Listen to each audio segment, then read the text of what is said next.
Give me that and give me this, yeah. You know who it is, Allende, and you know what it is, Authentic Alphas. But what we don't know is who she is. My name is Shakira with a C, like the singer, pretty much. Okay, I think she's hiding something. There's a reason why she's sitting on this side. I'll let you guys guess what she's hiding. Do I have to expose myself? No, you didn't even have to tell them. It's up to you. Oh. If you want to share that information, I was just I mean, we're starting off 2021, 2022. I'm sorry, on a good note, y'all. So. show them the evidence. Where is it? Is it on this side or is it on this side? It's oh my God! It should be on both sides. He's not thorough.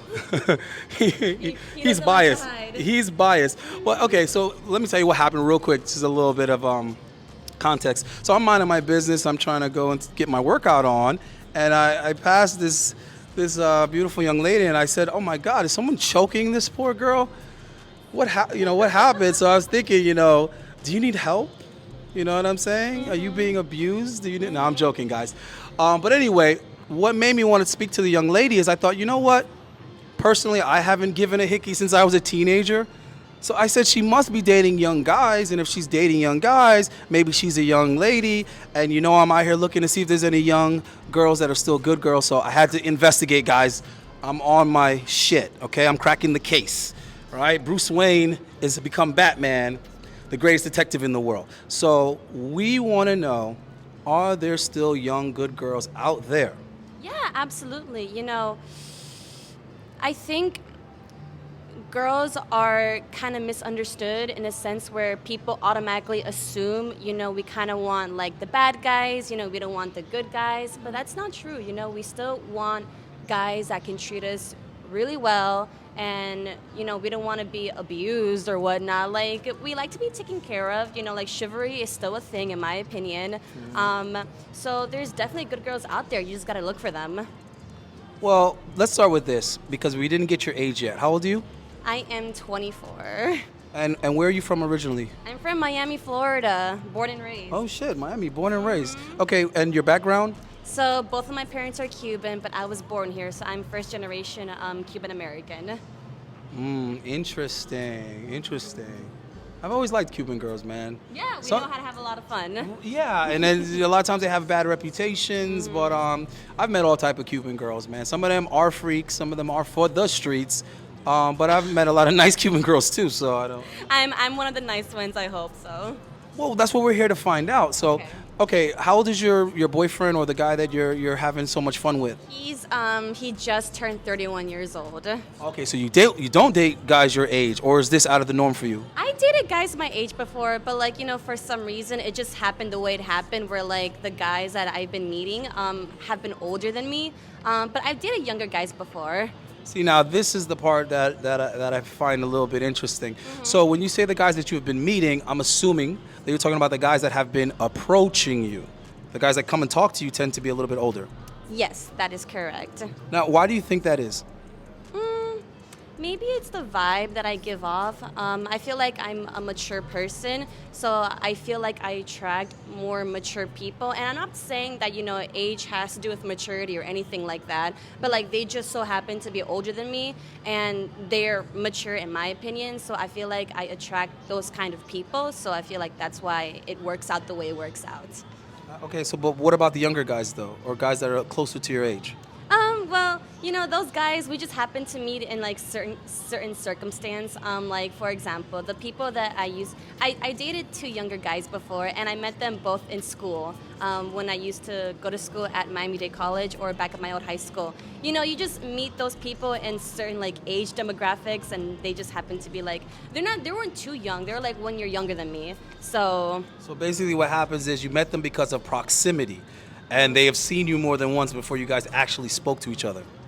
yeah, that's correct. Yeah. So basically, what I was going to tell you is that your theory, I respectfully disagree with it. I don't think that you're being approached by older guys because of anything that you're giving off. I don't think it has anything to do with your maturity level or how you're interpreted or perceived by them in that sense. I think it's simply that the older guys are more confident to approach you because they feel they have somewhat of an advantage, or at least it's a level playing field because they have more experience So they got the balls basically to go up and say something to you, whereas the younger guys your age don't.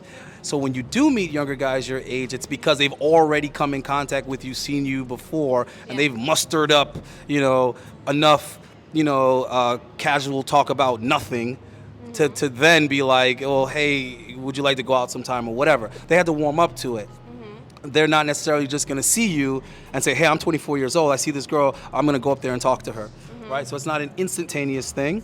And that's what I'm trying to encourage the guys to do is stop gawking. Stop looking at girls from a distance. And the moment you see them, you like them, you approach them because you don't know where her mind is at. And what she's basically telling you is that a lot of women, they don't necessarily date their preference per se. What they do is they pick from their options. So if 4 guys approach her and all 4 of those guys are over 30, guess how old the guy she picks is going to be? Over 40, because that's what she had to pick from. That was the sample group, dickhead. But if some guys that were in their 20s went up and spoke to her, now there'd be, that to pick from also, and you don't necessarily know what she would choose. So don't choose for her in your fucking little head where you make up excuses not to, to approach and to apply yourself, because that's what you're doing. You're making up excuses why not to attempt something. Don't make the decision for her. Have the decision be made by her after you approached her. If you approach her and she rejects you, then you can tell yourself, yeah, she's not interested, because she made that decision, not you, looking for excuses. So in other words, you would be open to dating younger guys if they approached you and they were, attractive. They seemed like they were fun. Absolutely. Like, age doesn't really matter to me. It's what I look more in guys is personality.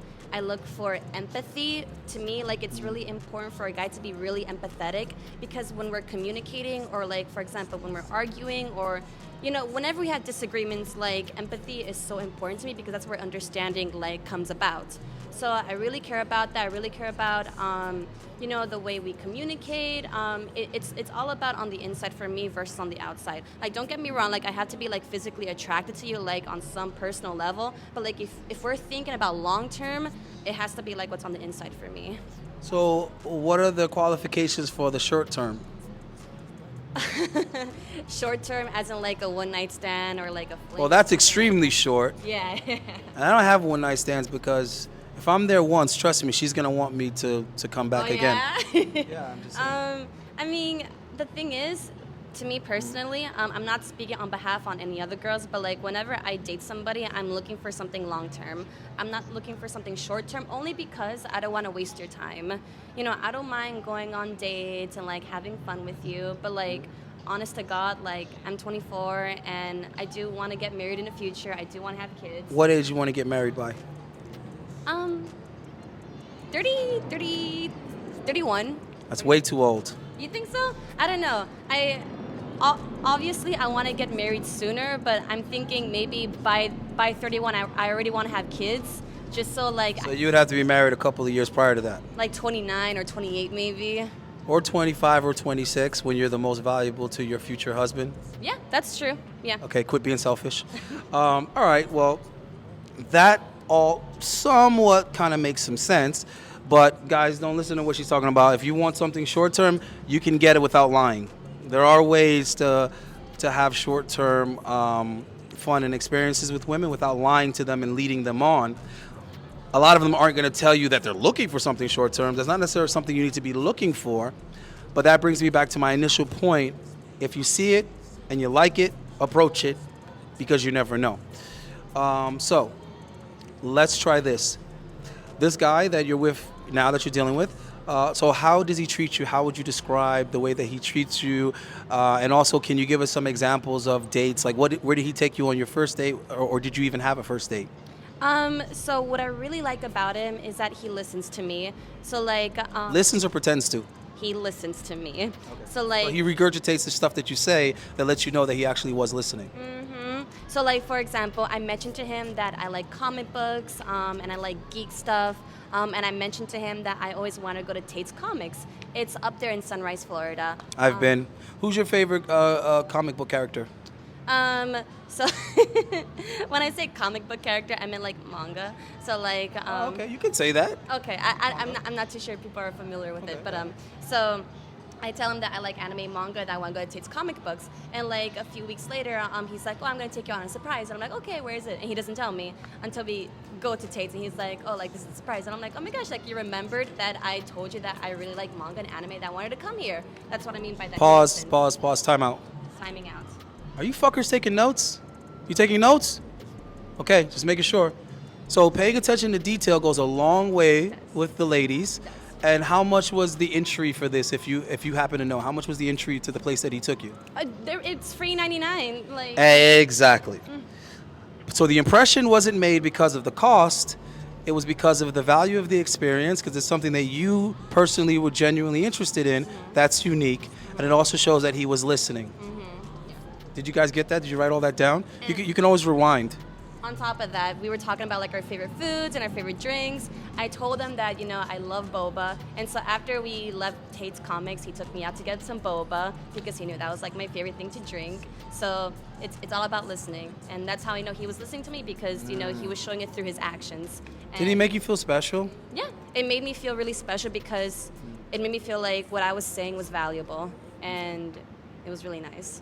Okay, so let me just drop some more game on you guys real quick.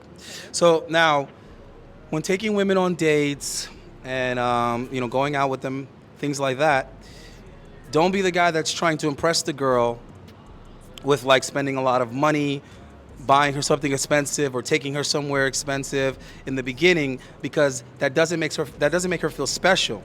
That's the opposite effect, because she's like, I just met this guy. This guy doesn't even know me, so how could he know that I'm special? All that says is that you're impressed by her looks and her appearances, which means nothing, because every beautiful woman knows that there are women more beautiful than her. Every woman knows that. So that doesn't make her feel special. It actually belittles her uniqueness and her individuality, that all you saw was the outward appearance, and that your thirsty ass responded to it with all that, extra effort, which just says you're not used to interacting with beautiful women, and you can't get anything like that again. Now, if you go the route that this guy went, which is paying attention to her as a person, now you can come up with creative ideas that are going to make her feel special, and whether or not you have the budget is irrelevant. It's all about the quote-unquote thought counts, right? So I'm giving you guys the fucking game here. Pay the fuck attention. And this is something you can even do without speaking to a woman. You can observe a woman that you see often, and you can just take notes and prepare your approach, so that when you can come kind of like, hey, listen, I don't want to make you uncomfortable. I'm not a stalker, but I noticed this about you. I noticed this, or this, and I noticed you're into that, or that, and I noticed you like da-da-da-da. And then you can kind of, catapult off of that. And that at least lets her know that you're paying attention to detail, which is always a plus for women, because they feel like they're not heard or understood by men in general. So if you can show that you have that ability, it goes a long way. Okay, so safe to say. And now let's talk a little bit about the younger guys that you've dated. What do you think is the thing that they most lacked? Like, what was the aspect of the guys in their 20s or early 20s where you're like, this seems to be a common theme amongst these younger guys, and it's not working for me? For me, it was commitment issues, I would say, and also the lack of effort they would put in the relationship. So don't get me wrong, like when you first are trying to get the girl, like I feel like all guys are trying to put the maximum effort so they can keep her. But like as time like slowly like progresses and like it becomes like a long-term relationship, like that effort like kind of dwindles down. And so I would always communicate with them like, hey, like, we barely go on dates, or like, hey, like, you wouldn't really do a lot of romantic gestures to me anymore, like how you used to. Like this one guy used to like write me poems. I'm not saying you have to always write me poems, but like, it's the thought that counts sometimes for me, or like just the little things that they used to do, they don't do it anymore. And when I brought that to their attention, they would say, yeah, like I totally understand. But really, they talk the talk, but they don't walk the walk. Until you threaten to leave. Yeah, until like I say that I'm gonna leave the relationship, that's when they freak out and they start doing it. But it's like, come on. All right, so basically they were late on payments. They weren't making their special payments and making you feel special ever so often. So, women come with a lot of maintenance. They need attention, they need validation, and they need to feel special. here and there. You have to know how to time that and space that out. It's balance. You don't want to give too much. You don't want to give too little. Now, here's the thing. A lot of women are incentivized by the behavior of men, and they tend to benefit most before the relationship when the guy is doing all this extra stuff to win her over, and then right before the relationship ends when he's trying to do all this extra shit to keep her. The problem is what's happening on the in-between. The in-between part is what's happening there. So I'm not telling guys that they should be investing too much into women when they're young. I actually think they shouldn't be thinking long-term. They shouldn't be trying to settle down. You shouldn't be locking yourself in. You should be out there somewhat gaining experience and learning not only about women, but more so learning about yourself. So again, that's going to bring you back to a balance, because if you want to, keep enjoying yourself and making experiences with a woman, you have to learn how to balance her needs as well as your own. You don't want to be putting her in front of you or prioritizing her, but at the same time, you have to be able to give her enough. She needs water, she needs sunlight, she needs you to clip the weeds around her if you expect that to continue to grow and flourish. So none of this stuff is going to be easy, guys, but you got to at least have the knowledge and the information and put it into practice. Everybody is not entitled to a girlfriend. A lot of you guys are whining and crying, complaining as if boy is entitled to girl. That's not the way the equation works. Most guys are actually not going to get a girl. That's just the way it is. So if you decide that you want to be one of the few guys that does, you obviously going to have to do a little bit more. So just know that it comes with maintenance. It comes with a cost, and unfortunately, you're gonna be at a loss. When you're interacting with women, there's going to be a loss there. There's a cost to play. So just be prepared for that. All right. Well, I want to thank you for your time. If there's any other advice or anything you want to tell these guys, especially going into the new year? Yeah, I would just say be very honest and upfront what you want. That's the most important thing. Don't lead anybody on. Whether you want something short or long, just be very upfront about it. And be confident. Like, the worst thing that she can say is just no. The Right. world's not going to end if she just says no. There's plenty fish in the sea. Like, just put yourself out there and live your best life. Life is too short, Yeah, I mean, listen, they keep on saying, be yourself, and that doesn't work for most guys. So if being yourself doesn't work, don't, perpetrate, don't try to be something you're not. Work on yourself. Yeah. If being yourself doesn't work, that means you need to work on self, right? And then come back and try again. And being confident is a lot about being secure within yourself, being happy and satisfied with yourself and where you're going. If you're on the right path and you're making progress, trust me, you will become more and more confident because you see the progression. So if I'm here now and I was there before, I must, be headed to even better. And that is very, very encouraging. So that optimism needs to be self-created. Create your own optimism, create your own something to look forward to, and then you will have more and better experiences with women to come. But basically just put in the work. What is your New Year's resolutions or any goals that you're setting for yourself going forward? So my goals is to definitely work on myself. I've been through a lot during 2021, just like how everybody else. But work on myself, work on my health, and obviously travel, and just be happy. Sounds good. All right, so she's currently not available, so I'm not going to give you her Instagram. Fuck off. Okay, go find some other girls and ask them for their Instagram. Get out there and cold approach. I'm not your matchmaker, bitch. All right, go out there and do it for yourself. All right, so we're good? Thank you. Thank I you. appreciate it. And we're out of here. Peace.